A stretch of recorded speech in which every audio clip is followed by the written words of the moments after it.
Hey folks, Dan Frio here with your closing bell for July 24th, 2025. But before I get to the stock market and what the bond market did today and the economic calendar, so I can go over where mortgage rates went today and the whys behind it, the first thing I want to tell you is my apologies. Okay, so I try to grade myself every year, every 6 months on the content I'm providing you guys. So I wanted to go back and give you my forecasts on what we predicted this year. And this is basically the only way you can judge who you're watching on YouTube and who you're getting your advice from.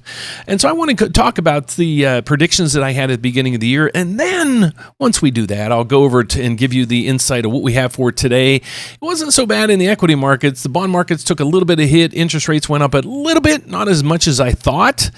But what I want to get to, again, like I said, folks, is right through here. So each year I come out with a prediction on where interest rates are going to go and where home prices are going to go. So this year, when I came out with my prediction, I got a lot of flack from a lot of people. And they're like, Dan, you don't understand the economics of the economy. So maybe I don't, maybe I do. But I just wanted to give you guys my apologies.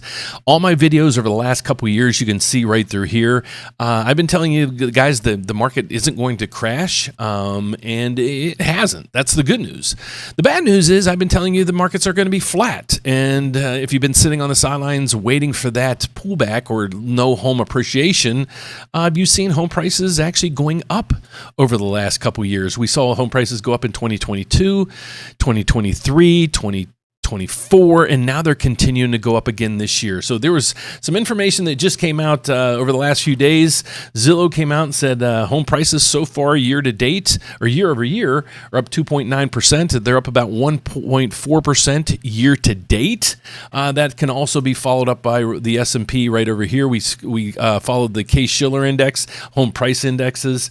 Everybody thought we were going to kind of peter out in 2022. We had that little retraction, and then it was kind of up and away from there. So if you've been sitting on the sidelines because I said home prices are going to be flat, my apologies. But the good news is we didn't get that crash for homeowners. But if you're a home buyer, you still are facing higher and higher prices.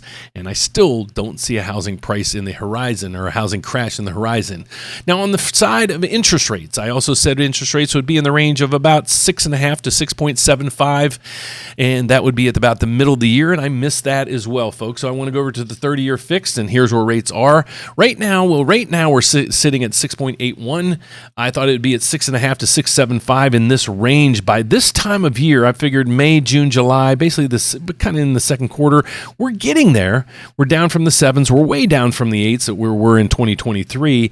But my predictions are still mid-year and going further, probably Q3 or Q4.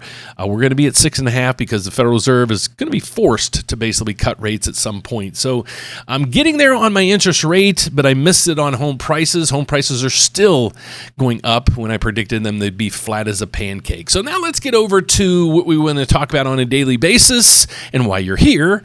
It's these things over here. So let's see how accurate we can get on these over the next couple months. So here's what we're seeing in interest rates right now. The mortgage rates went up 0.03% today. I thought they would hit 6.83.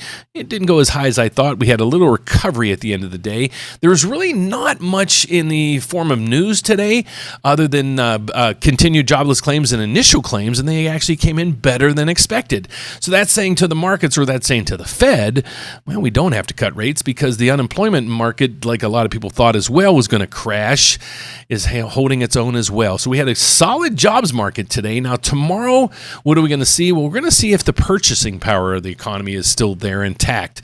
Are durable goods orders, are people still ordering? Did they front load a lot of the purchases that they're making? We're going to see that because the last reading was positive 16. They're expecting durable goods orders to plummet down 10%. So that would be a 26% decline. We'll see how that number comes in. I'm not expecting that big of a pullback. Only time's going to tell. We'll see that tomorrow. The Atlanta GDP is coming back. The second request, they're still coming in saying the GDP on Q2 is going to be a positive 2.4. That means that the durable goods orders shouldn't really fall off a cliff if we're going to get a positive GDP number. So that's what we're looking at right through there, and that's what we're seeing across the markets right now. And that's for the economic news for tomorrow. Like I said, that's what you're seeing. There's really no other news. If you go across the headlines right here, Trump is going to meet. This isn't this part of it. He actually is going to the Federal Reserve. I think that might be the first time ever, or the first time within decades and decades, that the president's going to go to the Fed and walk through it for a view of what rehabilitations they did, or remodelings they did. So we're going to see how that goes. That could, it depends on how the tweets and everything else go, that could play a role in things. But there wasn't really any tariff deals that were signed today. So that's when you look over to the markets. Really, the Dow Jones kind of took it on the chin a little bit today, down 200 points. The other indices were okay. VIX is completely flat. That's saying Wall Street is just steady right now. They're not nervous about anything, but they're not really too comfortable about stuff. Let's go over to see how oil did for the day, and it went back to $66 a barrel. Oil prices climb on U.S. trade optimism, drop in crude stockpiles. So crude oil prices are up 1.5% to $66 a barrel. This could be inflationary if it sticks. We don't want this going to $70 or $80 because it will push inflation back up just on its own.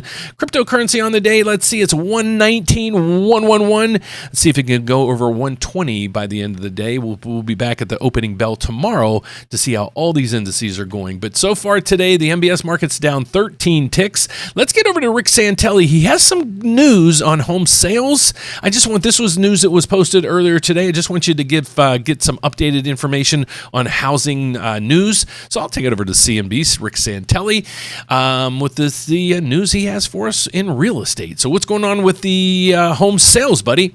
Take it away for me. Yes, Carl, these are June new home sales. Expecting a nice round number around 650,000 seasonally adjusted annualized units. Comes in on the light side, no surprise, 627,000, but it is from a 623,000, so it is up just a smidge, somewhere around 0.5%. But here's the deal. Last month, 623,000 was the lowest in 7 months, going to October last year. This is barely above that. It still comps to that. The previous month was a much more robust 722,000. So we have back-to-back weak months, and we know the story. Journal talks about how the spring shopping season was very weak. We're seeing inventory still building on a number of fronts with regard to new homes. And on the existing, well, we see that there's weakness there. Rates remain persistently high, and even if the Fed lowers, there's no guarantees what the 10-year is going to do. But I will say, if you look at the 2s10 spread, it's been hovering around 50 basis points, not much wiggle in the curve. That's because of the Fed meeting next week. Sarah, back to you. Okay, thank you, Rick. So the Federal Reserve is meeting next week. I think everything's kind of going to be paused till then, unless we get some information in regards to tariffs or just some information. And like I said, tomorrow's news is really nothing to write home about. So there's no news there. Let's get to see if there is anything else in the agenda. That is all for the news, folks.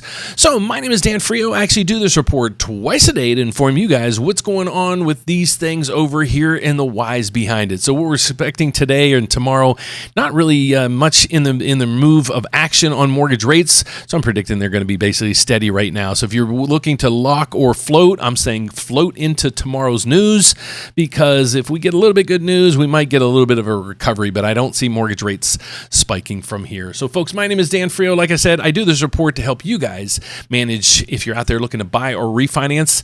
And I've been doing this for 36 years, folks, and I'd love for you to put my experience and expertise to work for you guys. If you're looking to buy or refinance, I'd love to help. Okay, I'm licensed in all 50 states as well as Puerto Rico, and the reason for that is I actually work at a federal bank. I'm a federally licensed mortgage loan officer.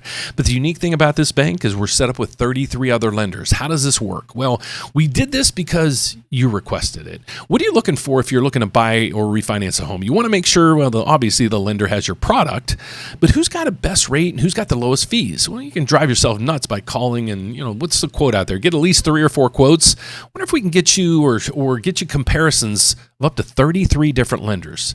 Think of that. Compare your rate with 33 different lenders. I'll be the loan officer during this whole process. So what you do is you go to the rate update. Here's our application software system. You can put in your application right up through there. You can actually give us a call at 844-775-5626, or you can even ask me a question right through here before you get the ball rolling. But if you're out there needing some help, if you're looking to buy a home or looking to refinance, we would love to help. Okay, so here's how this works. You put in your application. Okay, we're going to compare your rate in the products we have for you with up to 33 lenders. Okay, what that means is we're doing the shopping for you. So allow us to manage all the heavy work while you're out there doing what you do best.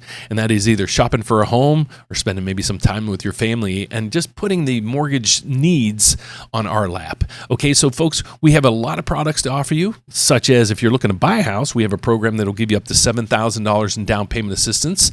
If you qualify, this is an income-based program, so check it out. There's a video there. It also goes to a map where you can check it out and see if you qualify for those. If you're looking to refinance, click this button right here. What a lot of people are doing is they're missing out. When you see rates, when I was going over the rates with you guys, look down through here. There's some people that refinance down in here in the sixes, low sixes. And then a lot of people procrastinated and missed it. And then they went back to 7.25. So if you want to try to catch this again without missing it, well, what can you do? We'll go to the rate update and put in the refinance calculator. Just click that. What you're going to do is you're going to tell me, Dan, here's where I'm at with my mortgage right now. And here's the rate I want to refinance at. So if the rates hit it, well, let me know, and I'd love to get the paperwork started and make sure I can save some money and get that process started. But wonder if you're out there and you already have a quote. We can also compare your quote with up to 33 different lenders. So what you're going to do is you're going to go into the loan estimate tab. You're going to upload your best loan estimate. Now, what I want you to do is make sure it is the best loan estimate out there, because if we beat it, I'm expecting to do business with you. That's the whole process here. So make sure the lender gives you their best foot forward, and I'm going to get back with you and say, okay, we can beat them on fees, we can beat them on rates, maybe we can beat them on both. Let's say we can't. Well, God bless you. I'm just going to say you did a fantastic job. Stick with the lender you have. You're in a good position. Otherwise, move over to us so we can help you save money on the fees and the rate, and obviously on the payments, saving you money month after month after month. And we also just launched a brand new product. It is our 5-day HELOC. So if you have a really low interest rate first and you want to see how much equity you can tap into without even working with a salesperson, check out the 5-day HELOC right through here. It's 100% online right through here. Is there a prepayment penalty? Nope. Is it a tax deduction on the interest that you pay on this? It might be. You have to check your tax advisor. How fast can this be done? When up to as low as 5 business days, you can get your money. How are the rates? Well, they're very competitive. And actually what you're going to do is you're in control of this whole process. You're going to pick the rate, your loan amount, what kind of fee structure you want, and structure it and get this thing funded within 5 days. Put that power to work for you. All you have to do is check this out and click view rates, and you're on your way. So thanks for watching, folks. I hope you visit me back tomorrow to see what goes on with these and the whys behind it. God bless. Have a fantastic evening out there, folks. And stay cool, because it's 95 with a heat wave here in Chicago. Have a great night, folks. Talk to you tomorrow. Bye-bye.